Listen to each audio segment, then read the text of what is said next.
Praise Lord सभी को, hallelujah. मत्ती 4 अध्याय और उसकी 3 आयत में इस प्रकार लिखा हुआ है, तब परखने वाले ने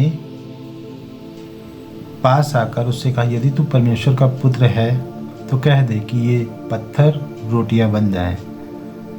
यीशु ने उसको उत्तर दिया, लिखा है, मनुष्य केवल रोटी से नहीं परंतु उसके निकले हुए मुख से हर एक वचन से जीवित रहेगा।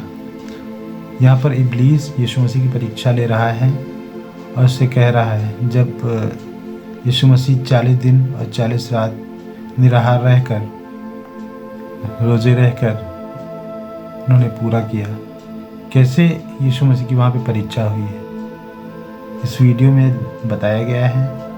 और कैसे बताया गया कि शैतान हमारी परीक्षा लेता है ताकि हम अपनी ज़िंदगियों में सफल ना हो पाए, कैसे हम अपनी ज़िंदगियों में आगे ना बढ़ पाए।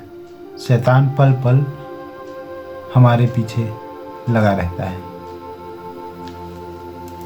Praise the Lord. तो चलिए हम लोग देखेंगे इस वीडियो। मत्ती 4 उसकी एक आयत को मैं पढ़ूंगा, आप उसे सुनेंगे, अपनी बाइबल को खोलेंगे। उसमें लिखा, तब आत्मा यीशु को जंगल में ले गया ताकि इब्लीस से उसकी परीक्षा हो। वो 40 दिन 40 रात निराहार रहा, तब उसे भूख लगी। तब परखने वाले ने पास आकर उससे कहा, यदि तू परमेश्वर का पुत्र है तो कह दे ये पत्थर रोटियां बन जाएं।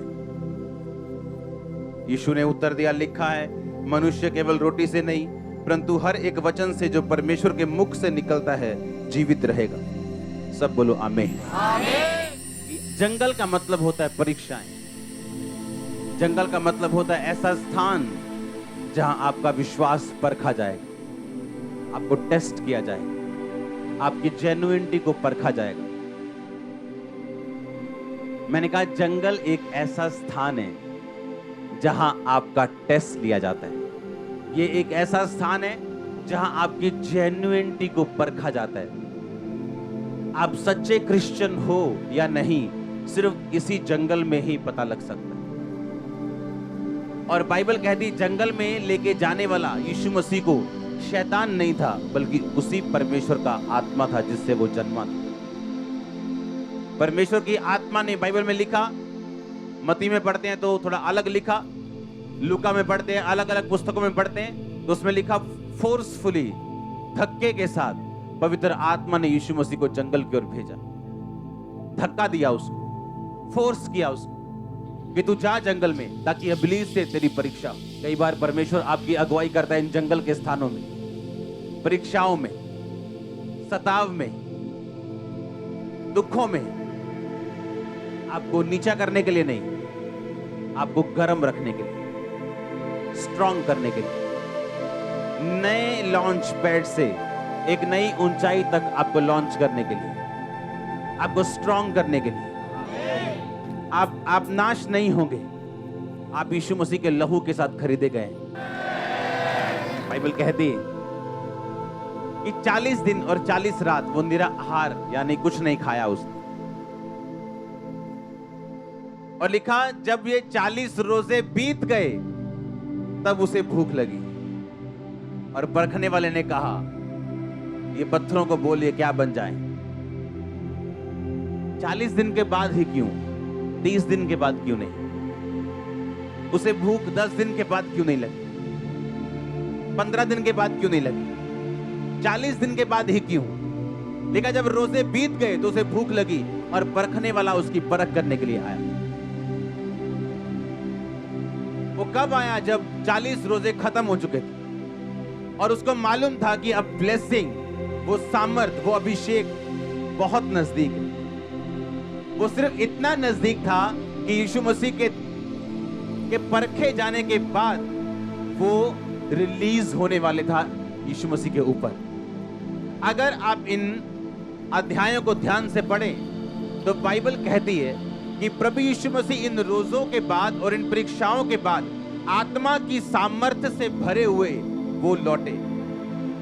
यानी इन रोजों में यीशु मसीह को सामर्थ्य मिली थी, अभिषेक मिला था।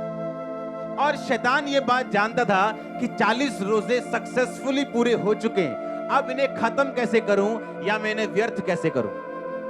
कई बार जब आप अपने लाइफ के पॉइंट में होते हो, आपका ब्रेक थ्रू नजदीक है, आपकी ब्लेसिंग बड़ी नजदीक है, पर आप देखते हो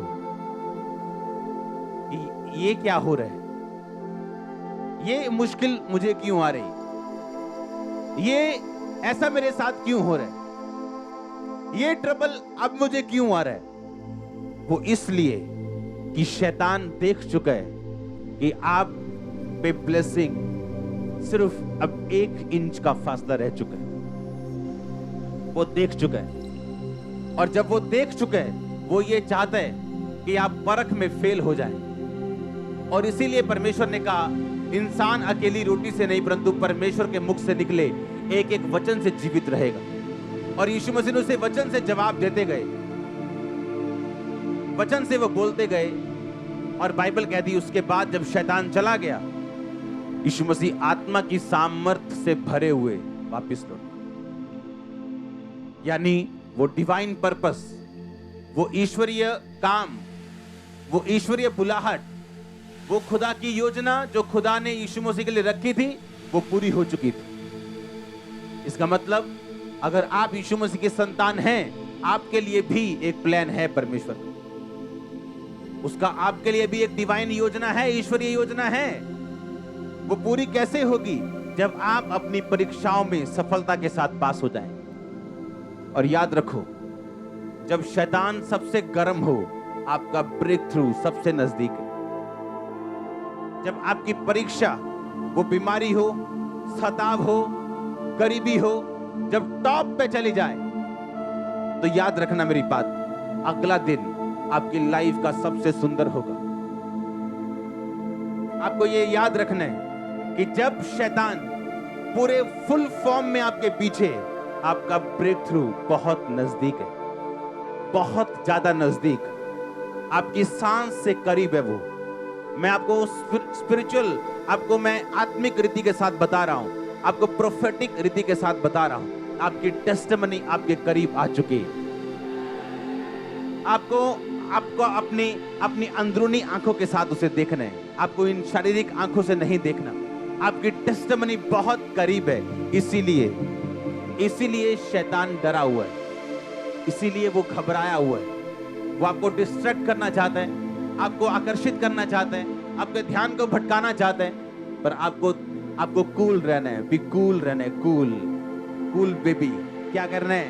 कूल रहना है, कूल, क्योंकि टेस्टिमनी बहुत बड़ी आने वाली है। आपने यही बात याद रखनी कि 40 दिन के बाद ही क्यों, जब उसे 40 दिन के बाद ही भूख क्यों लगी, और परखने वाले ने 40 दिन के बाद ही उसे क्यों परखा, और आत्मा ने उसे भेजा जंगल में, जा और तेरी शैतान से परीक्षा हो। ऐसा क्यों, वैसा क्यों? अगर आप यीशु मसीह के साथ सिंसियर हैं, सिंसियर, हां, अगर आप बिल्कुल सिंसियर हैं, आप फेथ में बने रहेंगे और कभी क्वेश्चन नहीं करेंगे।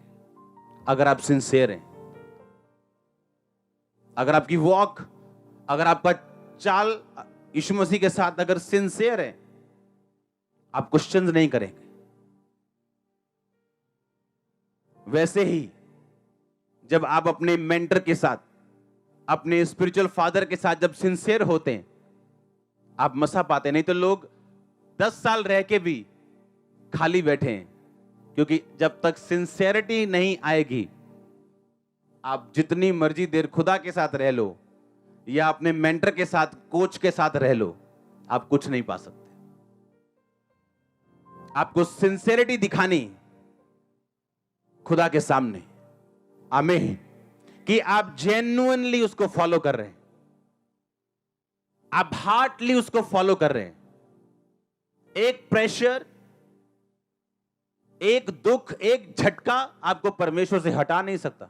अगर शैतान आपको बीमार करने की कोशिश करेगा और आप खड़े रहेंगे, तो हीलिंग की नदियां भी परमेश्वर बहाएगा।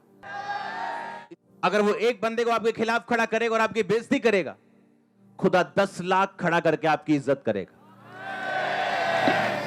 हमारे YouTube चैनल को सब्सक्राइब करें ताकि आप परमेश्वर के गहरे वेदों को जान सकें कि कैसे आप परमेश्वर में बढ़ सकते हैं, कैसे आप दुष्ट आत्माओं से, नशों से, बीमारियों से और वंशों के श्रापों से आजाद हो सकते हैं।